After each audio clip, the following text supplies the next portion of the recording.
ஓம் முருகா, குரு முருகா, அருள் முருகா, ஆனந்த முருகா, சிவசக்தி பாலகனே, சண்முகனே, என் வாக்கிலும் நினைவிலும் நின்று காக்க.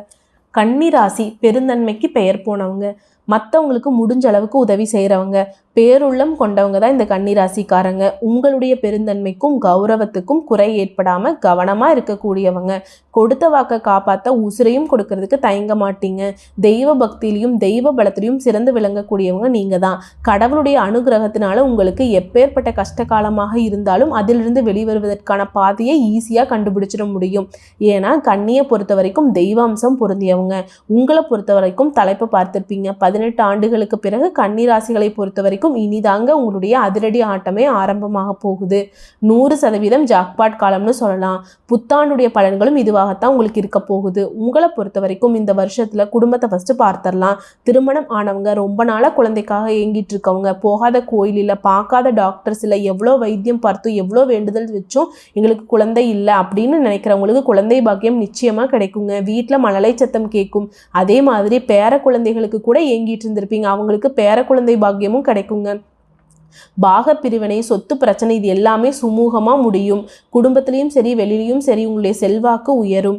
பணவரவை பொறுத்த வரைக்கும் வருமானத்தை பொறுத்த வரைக்கும் சிறப்பாக அமையும் காலகட்டம். அதே மாதிரி மனசில் இருந்த கஷ்டங்களை, மனசு அழுத்திக்கிட்டு இருந்த எல்லா விஷயமும் விலகி தெளிவான சிந்தனையில் இருக்க போகிறீங்க. வண்டி வாகனங்களை பொறுத்த வரைக்கும் பழைய வண்டி வாகனங்களை மாற்றி புதுசாக வண்டி வாகனம் வாங்கக்கூடிய யோகம் உண்டாகி இருக்கு. சமூகத்தை பொறுத்த வரைக்கும் உயர்ந்தவர்களுடைய நட்பும் ஆதரவும் கிடைக்கும். உங்களுடைய அனுபவத்தின் மூலம் நிரந்தரமான ஒரு முடிவு எடுப்பீங்க. ஆன்மீகத்திலையும் சரி தர்ம காரியங்களையும் சரி இந்த காலகட்டத்தில் உங்களுக்கு ஈடுபாடு அதிகரிக்கும்.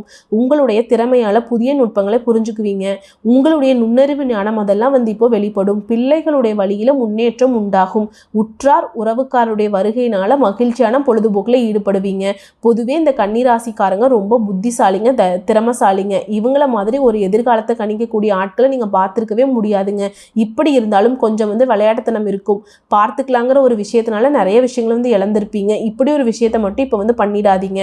கவனச்சிதறல் இல்லாமல் உழைக்கணும். உங்கள் இலக்கை நோக்கி பயணம் பண்ணணும். ஓகேங்களா? கொஞ்சம் விளையாட்டுத்தனத்தை மட்டும் ஒதுக்கி வச்சுக்கோங்க.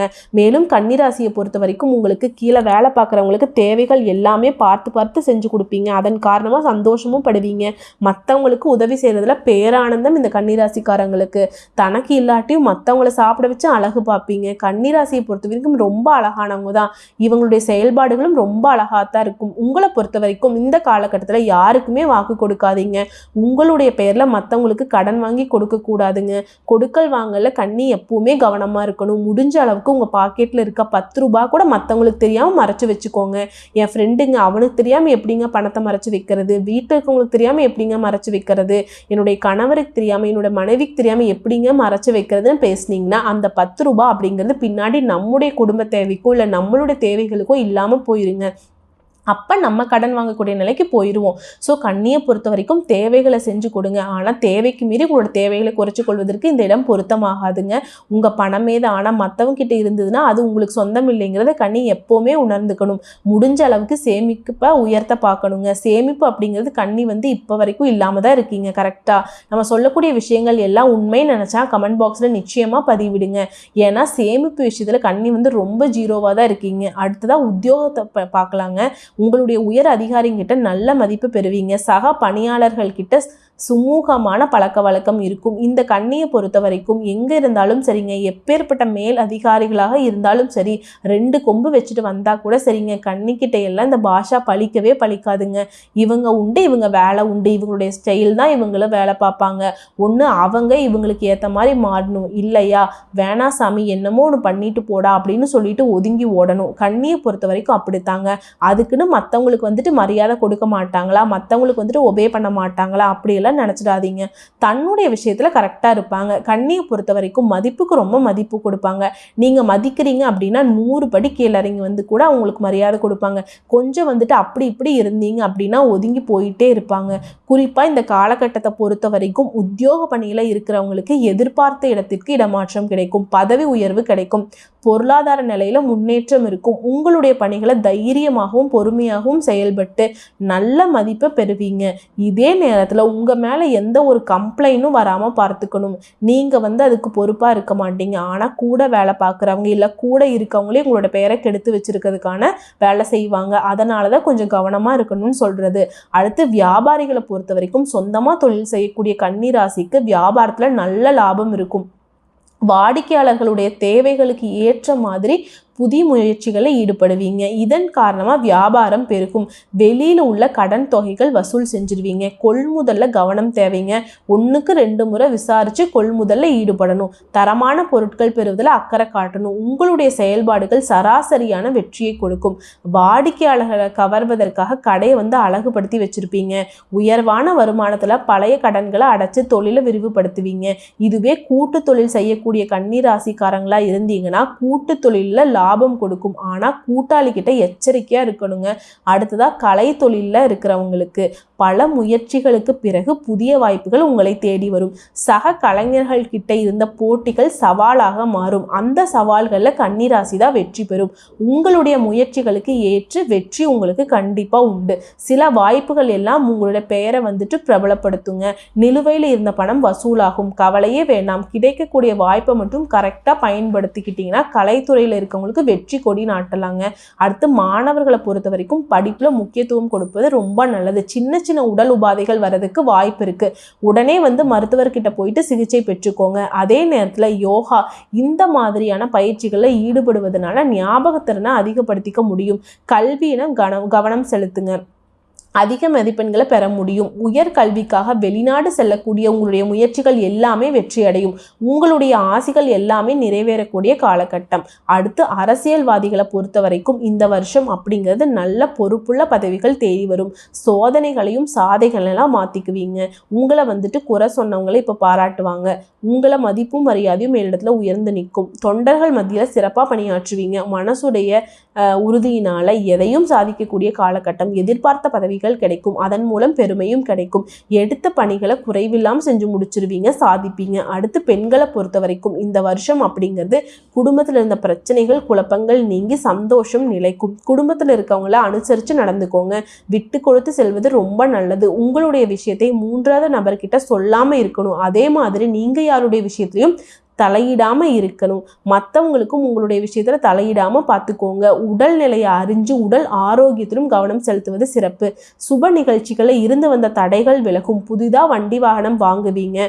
சொந்த மனையில குடியேறக்கூடிய உங்களுக்கு நீண்ட நாள் கனவுகள் நிறைவேறும். ஸோ இப்போ வரைக்கும் பார்த்தது பொது பலன்கள். கன்னி ராசிக்கு 18 வருஷத்துக்கு அப்புறம் வந்திருக்கக்கூடிய இந்த அமைப்பு அப்படிங்கிறது சிறப்பா இருக்குங்கிறத உணர்ந்திருப்பீங்க. இப்ப நட்சத்திர பலன்களை பார்க்கலாம். உத்தர நட்சத்திரம் 2ஆம் பாதம் 3ஆம் பாதம் 4ஆம் பாதம். உங்களை பொறுத்த வரைக்கும் பொருளாதார நிலையில நல்ல முன்னேற்றம் உண்டு. மனசுல இருந்து வந்த தேவையற்ற வீண் குழப்பங்கள் அகலும். புதுசா வீடு வாங்குறது, மன வாங்குறது, வண்டி வாகனம் வாங்கக்கூடிய யோகம் இருக்கு. அதே மாதிரி நெருப்பு பயன்படுத்துறப்ப ஏதாவது ஒரு கூர்மையான ஆயுதங்களை பயன்படுத்துறப்ப கொஞ்சம் கவனமா இருக்கணும். அடுத்ததா தொழிலை பொறுத்த வரைக்கும் சொந்த தொழில் செய்யறவங்க ஒரு நல்ல மாற்றத்தை உணர்வீங்க. வெளிநாடு பயணம் செல்வீங்க. அந்த பயணங்கள் மூலம் அனுகூலமான பலன்கள் உண்டு. வியாபாரம் பெருகும். பணப்புழக்கம் அப்படிங்கிறது ரொம்ப நல்லா இருக்கும். இந்த வருஷம் முழுக்கவே பணப்புழக்கத்துக்கு எந்த ஒரு குறைவும் இருக்காது. அடுத்து அஸ்த நட்சத்திரம். நீங்க எதிர்பார்த்த பணி கிடைக்கும். எதிர்பார்த்த இடத்திற்கு இடமாற்றம் கிடைக்கும். பதவி உயர்வுகள் கிடைக்கும். எந்த விஷயத்துல ஈடுபடுறப்போ பாசிட்டிவா திங்க் பண்ணிட்டு இறங்குங்க. கட்டாயம் அது வெற்றியை கொடுக்கும். முடிந்த அளவுக்கு சோம்பேறித்தனத்தை விட்டுடுங்க. அதுதான் உங்களுக்கு நன்மையை கொடுக்கும். பொருளாதார நிலை மேலோங்கி நிற்கும். அரசு வழியில அனுகூலமான பலன்கள் கிடைக்கும். பெற்றோர், உறவுக்காரங்க, நண்பர்கள் வழியில உங்களுக்கு ஆதரவு உண்டு. அடுத்ததா சித்திரை நட்சத்திரம் 1ஆம் பாதம் 2ஆம் பாதம். இந்த வருஷம் முடியுது. குடும்பத்துல நிம்மதியும் சந்தோஷமும் நிலைக்கக்கூடிய ஆண்டாகத்தான் பிறந்திருக்கு. குழப்பங்கள் மறையும். பிள்ளைகள் வழியில பெருமை உண்டு. பொருளாதார நிலை மேலோங்கும். நெருக்கடியில இருந்த நீங்க இப்ப வெளியில வந்துருவீங்க. தேவையற்ற விவகாரங்களை மட்டும் தலையிடாமல் இருப்பது சிறப்பு. நண்பர்கள் வழியிலும் சரி, உறவுக்காரர்கள் வழியிலும் சரி, அவங்கள அனுசரணையாக நடத்துனீங்கன்னா அவர்களாலேயே உங்களுக்கு அனுகூலமான பலன்கள் உண்டு. வியாபாரிகளை பொறுத்த வரைக்கும் வியாபாரத்தில் அதிக அளவு முதலீடு செய்கிறதுக்கு முன்னாடி யோசிச்சு முதலீடு செய்யணும். திருமண பந்தங்கள் கைகூடும். அரசு வழியிலும் அனுகூலமான பலன்கள் உண்டு. வேலை தேடுறவங்களுக்கு நல்ல வேலை அமையும். ஆக மொத்தத்தில் கன்னிராசியை பொறுத்த வரைக்கும் போன வருஷம் மாதிரி இந்த வருஷம் வந்துட்டு மோசமாக இல்லைங்க. இந்த வருஷத்தை பொறுத்த வரைக்கும் உங்களுக்கு எல்லா விதங்கள்லையும் சாதகமான பலன்கள் தொடர்ந்து அமைய போகுது. இருந்தாலும் சின்ன சின்ன விஷயங்களும் எங்களுக்கு தடுமாற்றத்தை கொடுக்க கூடாதுன்னு நினைச்சீங்கன்னா உங்களுக்கான பரிகாரம் அப்படிங்கிறது அருகில் இருக்கக்கூடிய ஐயப்பன் ஆலயத்திற்கு சென்று சனிக்கிழமையில வழிபாடு செய்யறது உங்க பாவங்களை போக்கும். சிக்கலான பிரச்சனைகளை கூட தீர்வு கிடைக்குங்க. கடன் பிரச்சனைகள் கட்டுக்குள்ள வரும். நீங்க சொல்ல வேண்டிய மந்திரம் அப்படின்னு பார்த்துட்டீங்கன்னா அனுதினமும் ஓம் ஸ்ரீ சாஸ்தாயே நம்ம இந்த மந்திரத்தை தினமும் 5 முறை சொல்வதனால நீங்க நினைச்ச காரியம் கைகூடும். முக்கியமா பிரச்சனைகள் இருந்து வெளிவருவதற்கான வழி பிறக்கும். அது விளக்கு பரிகாரம் அப்படின்னாக்க பித்தளையால் ஆன 5 முக விளக்கு நல்லெண்ணெய் அல்லது நெய் கலந்து ஏற்றுவதனால அந்த 5 முகத்தினால உங்களுடைய கஷ்டங்கள் விலகி ஐஸ்வர்யம் பெருகும். உங்களை பொறுத்த வரைக்கும் அதிர்ஷ்டம் தரக்கூடிய எண்கள் 2, 5, 6, 9. அதுவே அதிர்ஷ்டம் தரக்கூடிய ஓரைகள்னு பார்த்துட்டிங்கன்னா சந்திர ஓரை, செவ்வாய் ஓரை, குரு ஓரை, சுக்கிர ஓரை. இதை நீங்கள் பயன்படுத்திக்கோங்க வழிபாட்டிற்கு. இந்த நேரங்களில் நீங்கள் தெய்வ வழிபாடு வச்சிங்கன்னா பல மடங்கு நன்மைகளை கொண்டு வந்து சேர்க்குங்க. அடுத்து அதிர்ஷ்டமான திசைகள் கிழக்கு மற்றும் வடக்கு. அதிர்ஷ்டமான கிழமைகள் வளர்பிறையில் எடுத்துக்கிட்டோம்னாக்க திங்கள் மற்றும் செவ்வாய், அப்புறம் வியாழன். அடுத்து தேய்பிறையில் பார்த்தோம்னா செவ்வாய் மற்றும் வியாழன். உங்களை பொறுத்த வரைக்கும் ப்ளஸ் அப்படின்னாக்க பதவி உயர்வு, பணப்புழக்கம். மைனஸும் பார்த்தோம்னா வீண் விரயங்கள் வரதுக்கு வாய்ப்பு இருக்கிறதுனால வரக்கூடிய வருமானத்தை சேமிக்கிறதுக்கும் உங்களுடைய வீட்டு தேவைகளுக்கு பயன்படுத்திக்கோங்க. வீண் செலவுக்கும் விரய செலவுக்கும் போகாமல் திட்டமிட்டு செலவுகளை கட்டுக்குள்ளே வைப்பது சிறப்பு. முக்கியமாக அடுத்தவங்களுக்கு உதவி செய்கிற பேரில் பணத்தை வீண் விரயம் பண்ணாதீங்க. அவங்களுடைய தேவைகள் அப்படிங்கிறது உண்மையானதாக இருக்காது. கன்னிராசியை பொறுத்த வரைக்கும் மற்றவங்க உங்ககிட்ட பண விஷயம்னு நிற்கிறாங்க அப்படின்னா அதை முடிஞ்ச அளவுக்கு போலியானதாக தான் இருக்கும். அதை நீங்கள் ஆராய்ச்சி செஞ்சு பார்த்தீங்கன்னா உணர்ந்துக்க முடியும். கன்னிராசியை பொறுத்த வரைக்கும் மற்றவங்களுக்கு பண விஷயத்தில் உதவி செய்கிறேன்னு போனீங்கன்னா அது உங்களுக்கு உபத்திரத்தில் நிற்குங்க. உங்களை கடனாளியாக மாற்றுறதுக்கு வாய்ப்பு இருக்குது. இது பின்குறிப்பினே வச்சுக்கோங்க. முக்கியமான எச்சரிக்கைன்னு கூட வச்சுக்கலாம். மற்றபடி கன்னிராசிக்கு இந்த வருஷத்துடைய ஆரம்பம் அப்படிங்கிறது ரொம்ப சிறப்பாக இருக்குதுங்க. வருடம் முழுவதுமே நம்ம சொல்லக்கூடிய விஷயங்கள் கரெக்டாக ஃபாலோ பண்ணிட்டா, அதே மாதிரி ஐயப்பன் வழிபாட்டையும் தொடர்ந்து செஞ்சுட்டா உங்களை வெற்றி கொள்ள யாராலையும் முடியாதுங்க. உங்களுக்கு நிகர் நீங்களாக மட்டும்தான் இருக்க முடியும். இந்த வீடியோ பதிவு உங்களுக்கு பிடிச்சிருந்தா வீடியோக்கு லைக் பண்ணுங்கள். நம்ம சேனலை சப்ஸ்கிரைப் பண்ணிக்கோங்க. மேலும் பிடிச்சிருந்தா ஃப்ரெண்ட்ஸ் அண்ட் ஃபேமிலிக்கு ஷேர் பண்ணுங்கள். நல்லதே நடக்கட்டும், நல்லது மட்டுமே நடக்கட்டும். வாழ்க நலமோடு, வாழ்க நலமோடு. வாழ்த்துக்கள். நன்றி, வணக்கம்.